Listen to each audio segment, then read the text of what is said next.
Hello Whovians and welcome to my latest Doctor Who review, where today I review Doctor Who and the Silurians, the only Doctor Who story to feature the words Doctor Who in the title, the 52nd Doctor Who story, the second story to star John Pertwee as the third Doctor.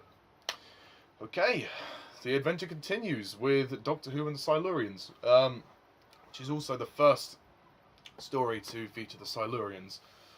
Okay, and basically the essential premise is that at Wenley Nuclear Research Facility, they're experiencing technical difficulties. The source is something old, the former rulers of Earth, and they have awoken. And basically, going on from that, they discover these underground caves where they find the Silurians, who are a form of Homo reptilia. They actually originate from the Earth, although they are aliens, and they have basically they're basically trying to launch this epidemic because they refuse to coexist with the humans to share the world. They want it all for themselves. The Doctor tries to make them see sense in that, but they decide to take things to the extreme, launch the epidemic, and destroy the human race. And you know, that's essentially the setup for this story. Okay, Doctor Who and the Silurians. This is good. This is really good. I like this story. Excuse me. I really do like this story. I had a great time watching this story. Although it has to be said that we go back to a sort of old style of episodes in the sense of the length of the story. This story is 7 parts long. So the previous story, Spearhead from Space, was 4 parts, which was fine. And now we're kind of going back to 7 parts. So, yeah, this story is a bit more padded out than than the previous story. So I guess my only criticism of this story is that it is too long. I think you could have actually done this in 6 parts. I think 6 parts would have been the maximum. I don't think this needed to be 7 parts. There are sections during the middle where the story just kind of stops. It just kind of drags because the characters just don't know what they're doing. They're just, they're constantly on the phone trying to talk to people. Like Brigadier and Liz are kind of always on the phone. The Doctor's trying to work out the formula, and there's just no momentum. I mean, the momentum of the story starts out. I mean, it builds and builds up, and we sort of don't see the Silurians properly until the end of like part 3. So we see this kind of lizard dinosaur looking one who kind of kills people, goes and attacks people, and we see some like POV shots, and we hear some very heavy breathing, and those parts were really great. The build up was tense, and I really liked the fact that they didn't show the creatures straight away. It took them a while to get to the creatures. I mean, so the build up was pretty intense. It was pretty fantastic. But then once we kind of got halfway through the story, the momentum just fell down for me. The story did not maintain its momentum. It started to really slow down, and there were just parts that were kind of boring. Which is a shame, because I thought that this story was going well up to that point, and then it does finally pick up. I think it's mainly it's part 4 or 5. I think part 5 or 4, like in between those parts is sort of where it gets a bit slow. And yeah, I think you could have made the story work in 6 parts. It is just a bit too long, I think, for its own good. But aside from that, this is a great story. As I mentioned, I mean, in terms of the Silurians themselves, the designs are interesting. I mean, we've got that one kind of lizard dinosaur one, which is kind of interesting. And then there's like the main ones. I think the voices are great for the Silurians. I like their voices. They're very menacing. The design is a bit confusing to me, because I know that they changed the design in the Matt Smith era when the Silurians returned for the Hungry Earth and Cold Blood, and they look more like lizard-like and more, but also have an element of human design in them. I do feel the design is a bit weird for this film. It's kind of confused. It doesn't know what it wants to be. It looks slightly amphibian, but it also looks slightly kind of like lizard-like type. It kind of it comes across as like an amphibian kind of mixed with a lizard, and then the faces just kind of don't really scream Silurians to me. I don't think the design is perfect, is what I'm trying to say. I think the design could have used a bit of work. It comes off as a very confusing design. It doesn't really know what it wants to be.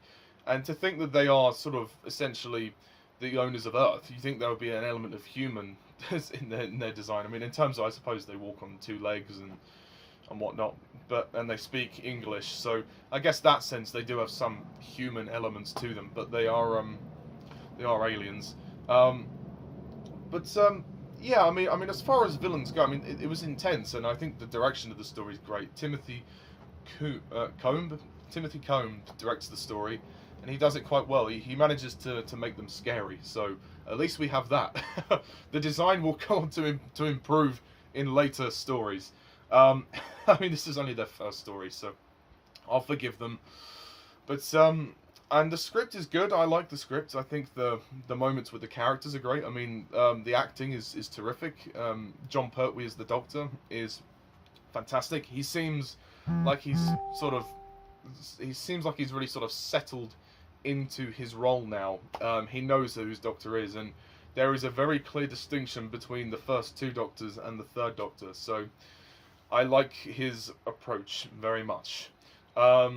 He doesn't have really the humour of the first two. I think he plays a much more stern, much more serious, stern-faced, serious Doctor. I mean, he has his moments of light relief, but he doesn't come across as a comedic Doctor to me, which is fine. I'm not.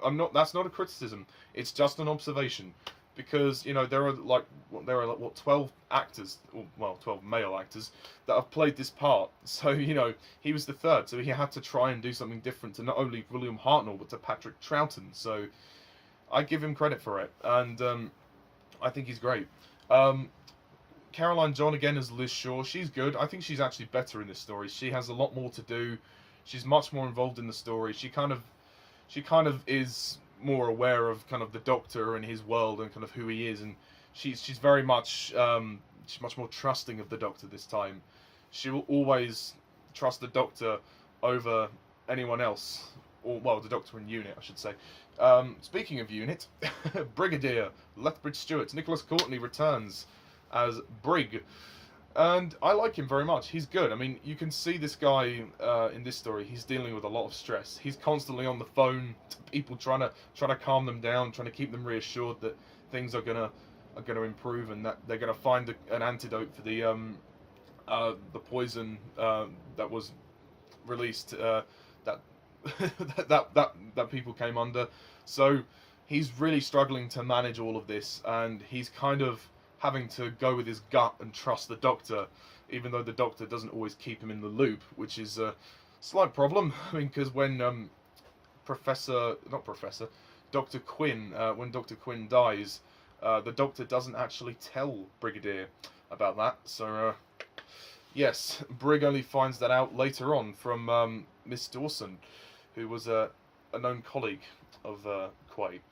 So, yeah, I mean, there's a lot of tensions within the characters. I mean, there's some of the side characters are great. The guy who's I can't remember his name, but the one who is the sort of the director of the research company, he kind of goes on a bit of a breakdown. He comes up, he gets the disease, and then in the end he ends up trying to sort of attack Brigadier. He thinks that Brigadier has come in and kind of ruined his career, and he gets really melodramatic, and that was quite a good scene. I mean, the makeup was very good when we see all of the boils on people's faces, and you feel the stakes when people start falling down and coming under the disease. It is pretty intense stuff. So the story's intense. It's not campy. It's not played for laughs, which is good. I like the production design as well. I think the research base is cool. We get to see a huge expanse in that, but also the Silurians' underground base in the caves. Those sets are really creepy. Especially down in the caves. That is creepy. The music, I don't really remember very much of it. I remember some of it from what it was, but I think it was... sorry, what I meant to say, I don't remember it much. but I think it's good for what it is. It works with the story. But man, oh man, dagnammit, my only criticism is that this story is too long at 7 parts. Like, the middle act of the story is slow, and there's not enough going on. It's just people on the phone trying to keep the situation at bay. They're just sitting down. It gets very talky. So I would have liked the momentum of the story to kind of just keep going, but it's 7 parts. It just doesn't do that. I think it is, it's time to come away from 7 parts. And I think we are actually going to, after this season, we are going to come away from 7-part stories very soon, which I think is beneficial. There's only so many 7-part stories you can watch. It took me a long time to watch this story. It took me nearly 3 hours to watch it, because it's long. I mean, and each part is 25 minutes, so times 7 by 25, and you'll know how long the story is. But anyway, and also I like the costumes as well. The Doctor actually wears different costumes in this story. He wears his lab costume as well when he's trying to find the antidote. He wears his underground cave costume, but he also wears his normal costume as well. So there are a lot of costumes in this story. And I like that units are heavily involved in the story. I mean, units are great. The end of the story is pretty good too, when the Doctor realizes that Brigadier has actually blown up the Silurians' base. Not necessarily by his choice, but that proves to be a pretty chilling ending. And the Doctor wasn't best pleased about that. Liz, of course, didn't know that was going to happen. But the Doctor, I think at Brig, will be having words about that in the next story. So yes, overall, I think this is a good, solid story. The more I think about it, the more I think it is just solid. I think it's too long. It drags on a bit, but and I'm not really convinced by the design of the Silurians. I find it confusing. Like, it's trying to be lizard or it's trying to be amphibian. It doesn't really work for me. You know what it reminds me of? The design of the Silurians remind me of the underwater people, the Atlantis people from the Underwater Menace with Patrick Troughton. They kind of have a slight resemblance to that, except there's no like webbed hands or webbed feet. But in the faces, they remind me of the Atlantis people from Underwater Menace. Although the villains here aren't as over the top as Zarif or Zaroff, whatever his name is. Nothing in the world can stop me now! Nobody says that in this story. But yeah, overall, I would score Doctor Who and the Silurians an 8 out of 10.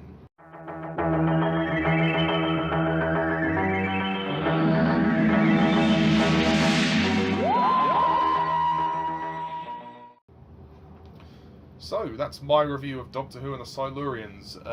We are now halfway through this season, would you believe it or not? Because this season 7 is only 4 stories long. Of course, the next 2 stories are, again, long stories as well. The next one is also 7 parts, which is The Ambassadors of Death. And then Inferno, which is the season finale, which is also 7 parts. It's just the first story that was short. So, despite the fact that this is 4 stories, the actual episode count is still fairly... It's about half of what it used to be. But the stories are still long, except for the first one. So, next time on Doctor Who Review, The Ambassadors of Death. So, until then, thank you guys all for watching, and as always, I'm Mr. TARDIS11. See ya.